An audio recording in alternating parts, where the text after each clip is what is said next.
what I have said from day one of this campaign, and that is that Donald Trump is the most dangerous president in the modern history of our country, and he must be defeated.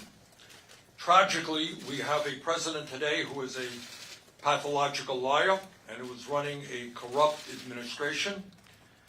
He clearly does not understand the Constitution of the United States and thinks that he is a president who is above the law.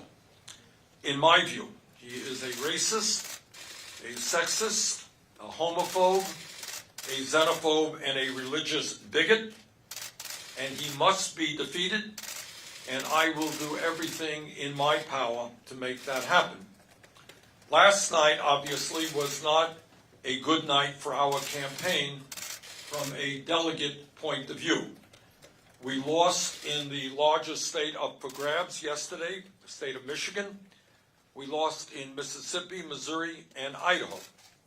On the other hand, we won in North Dakota, and we lead the vote count in the state of Washington, the second largest state, contested yesterday with 67% of the votes having been counted. We are a few thousand votes on top. What became even more apparent yesterday is that while we are currently losing the delegate count, approximately 800 delegates for Joe Biden and 660 for us, we are strongly winning in two enormously important areas which will determine the future of our country. Poll after poll, including exit polls, show that a strong majority of the American people support our progressive agenda.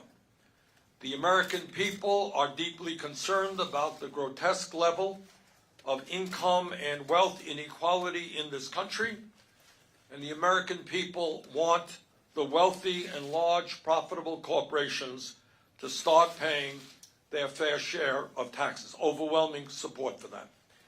The American people understand that the federal minimum wage of $7.25 an hour is a starvation wage. They want to raise the minimum wage in this country to a living wage of at least $15 an hour. And the American people understand that if our kids are going to make it into the middle class of this country, we must make public colleges and universities and trade schools tuition-free. The American people understand that we cannot continue a cruel and dysfunctional healthcare system, and it is amazing to me to see that even in conservative states like Mississippi, there is an overwhelming understanding that we are now spending twice as much per capita on healthcare as do the people of any other country, while 87 million of us remain uninsured or underinsured. And this crisis, this absurd healthcare system, is becoming more and more obvious to the American people as we face the challenge of the coronavirus pandemic that we are currently experiencing. Imagine facing a pandemic and having 87 million people who are having a difficult time going to a doctor when they need. And the American people know, unlike Donald Trump, that climate change is an existential threat to our country and the planet, and that we need to transform our energy system away from fossil fuel to energy efficiency and sustainable energy. And the American people also know that we need fundamental transformation of a broken and racist criminal justice system, as well as a cruel immigration system that keeps millions of people living in fear. But it is not just the ideological debate that our progressive movement is winning. We are winning the generational debate. While Joe Biden continues to do very well with older Americans, especially those people over 65, our campaign continues to win the vast majority of the votes of younger people. And I am talking about people not just in their 20s, but in their 30s and their 40s. The younger generations of this country continue in very strong numbers to support our campaign. Today, I say to the Democratic establishment, in order to win in the future, you need to win the voters who represent the future of our country, and you must speak to the issues of concern to them. You cannot simply be satisfied by winning the votes of people who are older. While our campaign has won the ideological debate, we are losing the debate over electability.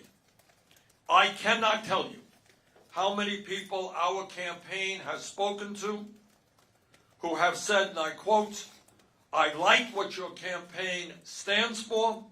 I agree with what your campaign stands for, but I'm going to vote for Joe Biden because I think Joe is the best candidate to defeat Donald Trump." End of quote. We have heard that statement all over this country. Needless to say, I strongly disagree with that assertion.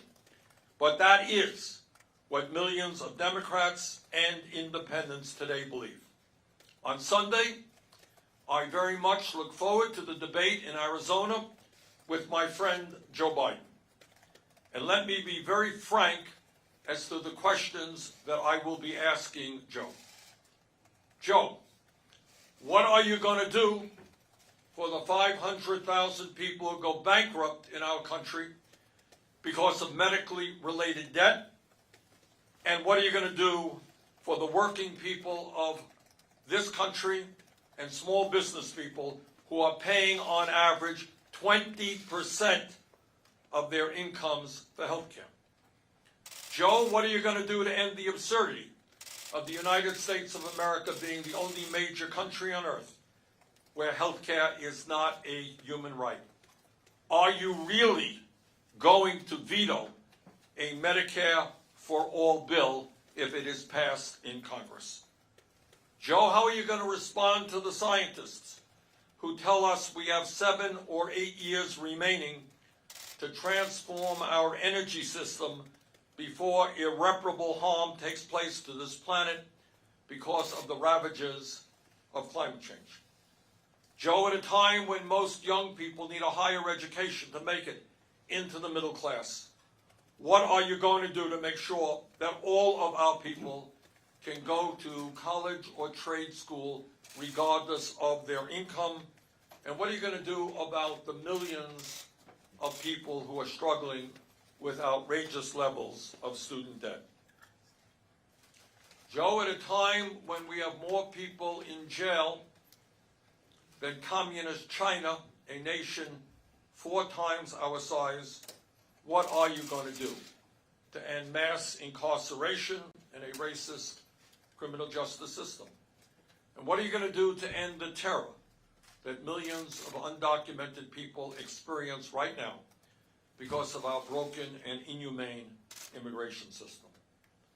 Joe, what are you going to do about the fact that we have the highest rate of childhood poverty of almost any major country on earth, and are living with the fact that 500,000 people tonight are homeless and 18 million families are spending half of their income to put a roof over their heads? Joe, importantly, what are you going to do to end the absurdity of billionaires buying elections and the 3 wealthiest people in America owning more wealth than the bottom half of our people? So let me conclude the way I began. Donald Trump must be defeated, and I will do everything in my power to make that happen. On Sunday night, in the first one-on-one debate of this campaign, the American people will have the opportunity to see which candidate is best positioned to accomplish that goal. Thank you all very much. Senator, why do you think you lost Michigan?